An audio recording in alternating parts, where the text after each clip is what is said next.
Today was perfectly normal to begin with. Nothing out of the ordinary at all. The same old droning of daytime television and cars, the occasional bird just loud enough in the backyard to make itself heard over the top of the sounds that surround most any town-based home. However, as the day progressed, a steady silence has fallen.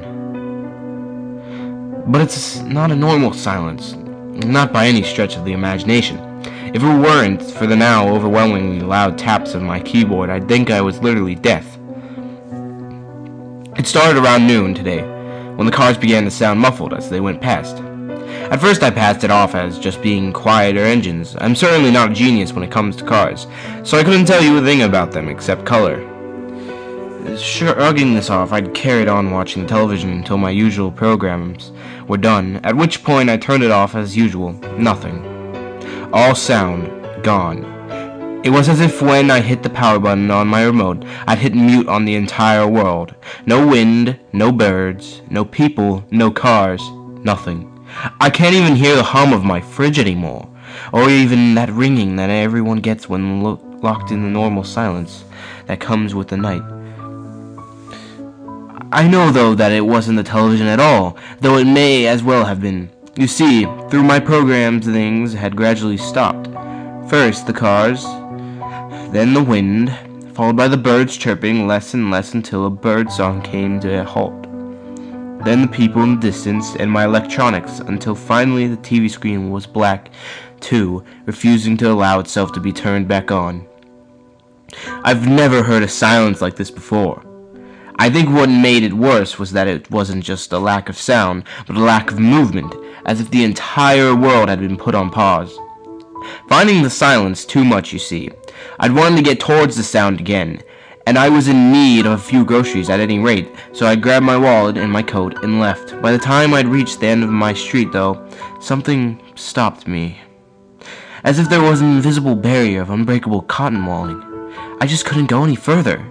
I wanted to, but I couldn't get my feet to move any further, and so I stopped, listening for anything at all, just a single sign that I wasn't alone in this world.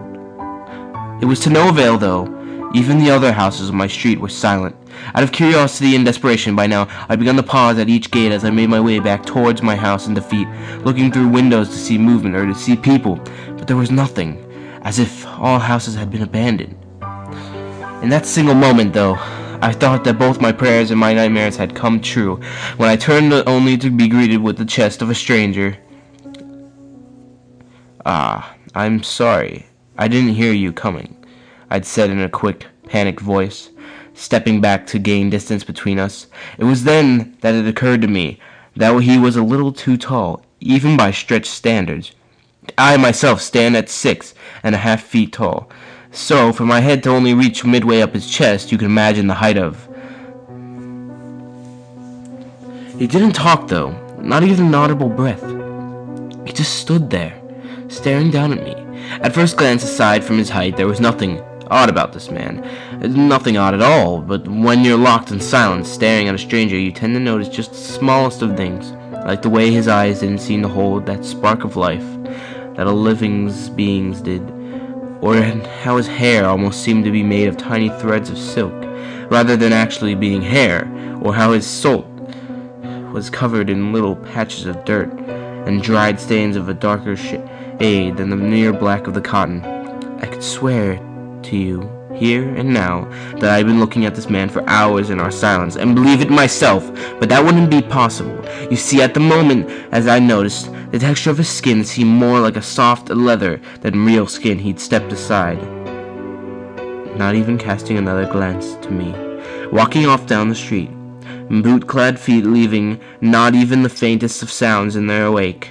I stared after him until he'd left the corner of my street. I could have screamed. Oh, how I wanted to scream. Something about that man had left me with a tangled lump in my throat, left me trembling and oh so alone. It wasn't until he'd gone that I realized just how terrified I'd been. I've never been so scared in my life. and I pray that I never will be again. I'm typing this now to get out a message. I'm hoping that someone you can believe me. If you ever find yourself in the same silence as I described to you, don't move, sit there, stay where you are. Don't even blink if you can help it. I don't know what that man did to me, but I can feel it now. Something pulling at my mind, this horrible tug.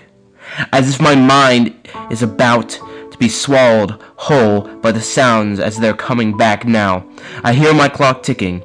Again, just an hour, the same as when I first glanced. Just an hour.